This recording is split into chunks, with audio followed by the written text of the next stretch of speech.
आज मैं आपको कुछ बताने आया हूँ। आज मैं आपको दिल की बात शेयर करने आया हूँ। जी हाँ, मौत से मजाक करने वाले वे क्रांतिकारी कौन थे? आप जानते हैं उनको? उनका नाम था खुदीराम बोस।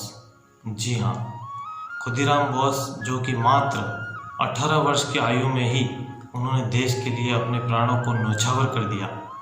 वो थे खुदीराम बोस। खुदीराम बोस के लिए तो दिल से बस एक ही आवाज़ निकलती है कि खुद ही को कर बुलंद इतना, खुद ही को तू कर बुलंद इतना कि हर तकदीर से पहले खुदा खुद ही से पूछे कि बॉस तेरी रज़ा क्या है।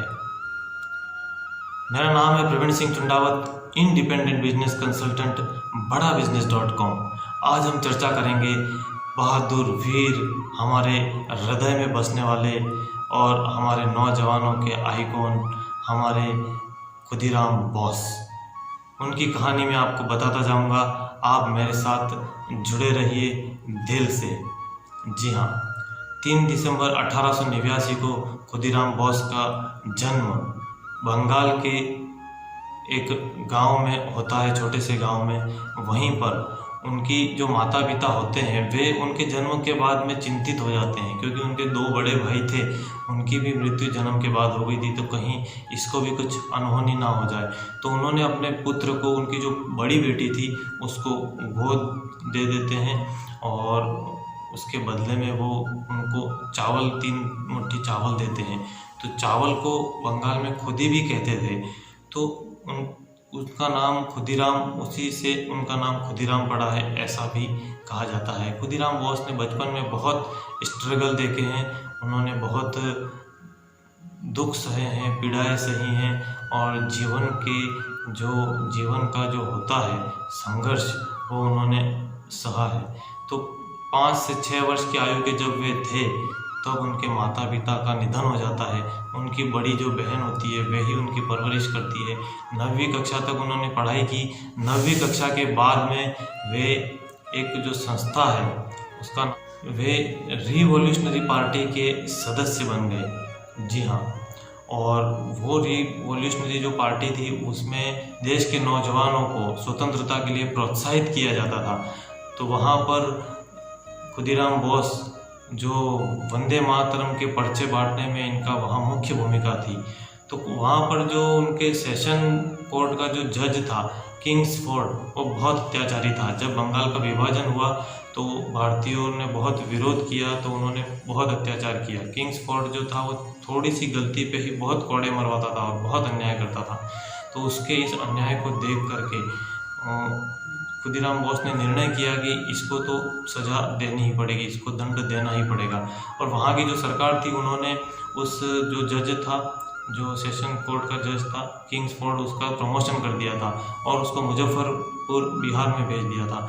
खुदीराम बोस अपने मित्र के साथ में, और प्रफुल्ल चंद उनका मित्र था, प्रफुल्ल चंद के साथ में वे मुजफ्फरपुर आते हैं। वहाँ बंगाल की एक बंगाली होता है, उनकी धर्मशाला होती है, तो वहाँ पर वे एक रूम रेंट पर लेते हैं।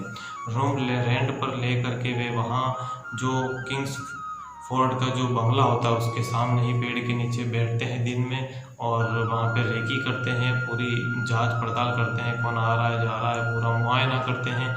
इस तरह से कई दिनों के करने के बाद में उन्होंने क्या किया कि जैसे ही किंग्सफोर्ड के तामझाम के साथ उसकी गाड़ियाँ आ रही थी, तो खुदीराम बोस ने बम जो है वो किंग्सफोर्ड के गाड़ी के ऊपर फेंका और बहुत बड़ा जोर से धमाका होता है। 3 किलोमीटर दूर तक इसकी आवाज़ जाती है और भयंकर धमाके के बाद में जाके उनको पता चलता है कि उसमें किंग्सफोर्ड तो बाल बच जाता है, लेकिन 2 यूरोपियन महिलाएं उसमें मर जाती हैं।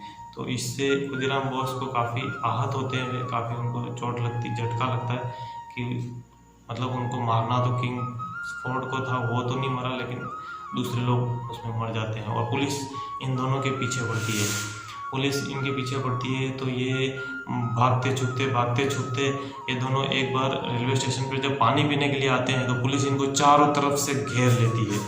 और ऐसे समय में जो इनका मित्र होता है उसके पास रिवॉल्वर होती है, वे थानेदार को गोली मारता है और फिर उसके बाद में जो आखिरी गोली होती है वो अपने आप को मार करके वहीं पर शहीद हो जाता है।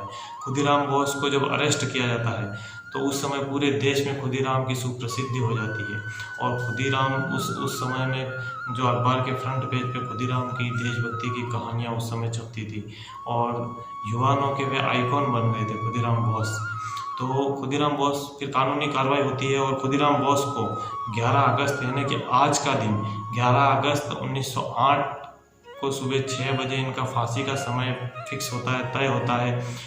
तो उस समय होता क्या है कि उनका जो जेलर होता है वो उनसे काफ़ी जुड़ जाता है, उनसे घुल मिल जाता है, दिल से जुड़ जाता है, क्योंकि खुदीराम बोस के चेहरे पर कोई शिकन नहीं।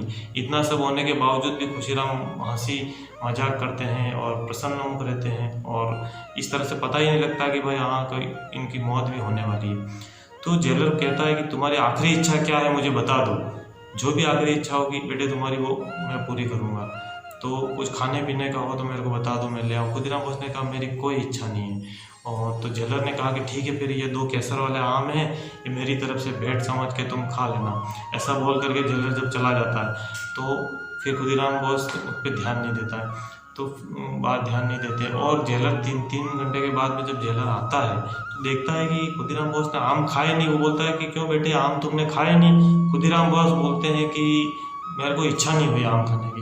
फिर जैसे ही जेलर उस आम को छूता है तो आम पिचक जाता है, तो खुदीराम बोस जोर से उस समय हंस पड़ते हैं और जेलर भी जोर से हंस पड़ते हैं, दोनों हंसते हैं। तो जेलर की आंखों में बहुत आंसू भी आ जाते हैं, उसके बाद भावुक हो जाता है, वो इमोशनल हो जाता है, खुदीराम बोस को अपने गले से लगा देता है और फपक कर वो रोने लगता है। वो कहता है कि तू कैसा नौजवान है, ऐसी तेरी मौत होने वाली है कल और आज तू मजाक कर रहा है, तू मौत से मजाक कर रहा है। मौत से मजाक करने वाले ऐसे वीर, तेरे माता को मेरा प्रणाम है जिसने तुझे जन्म दिया। ऐसा करके वह उसको प्रणाम करता है जेलर। और होता क्या है कि खुदीराम बोस वो 2 आम होते हैं उनको खा करके फिर उसमें हवा भर के वहाँ एज इट इज़ रख देता है, मतलब पता ना चले कि खाया हुआ आम है। इस तरह से वो मौत से भी मजाक करते हैं। वही खुदीराम बोस फिर दूसरे दिन सुबह होती है तो खुदीराम बोस अपना रोज संध्या जप करते हैं, उसके बाद भगवद गीता का पाठ करते हैं, एक हाथ में गीता लेते हैं और मुस्कुराते हुए वे जाते हैं। फांसी का जो फंदा रहता है वो तो फांसी के फंदे को वे मुस्कुराते हुए चूमते हैं, चूम करके फिर उस फंदे को अपने गले में डालते हैं। तो इस तरह से खुदीराम बोस शहीद हो जाते हैं और वो हमेशा के लिए हम युवाओं के हृदय में बस जाते हैं। तो खुदीराम बोस कि ये घटना बहुत ही प्रेरणादायक है, हमें भी राष्ट्रभक्ति मातृभक्ति का भाव सिखाती है। हमें भी हमसे जितना हो सके उतना मातृभूमि की सेवा, राष्ट्रभूमि की सेवा हमको भी करनी चाहिए। तो इस तरह की कहानियाँ मैं आपको आगे भी आपके लिए लाता रहूँगा।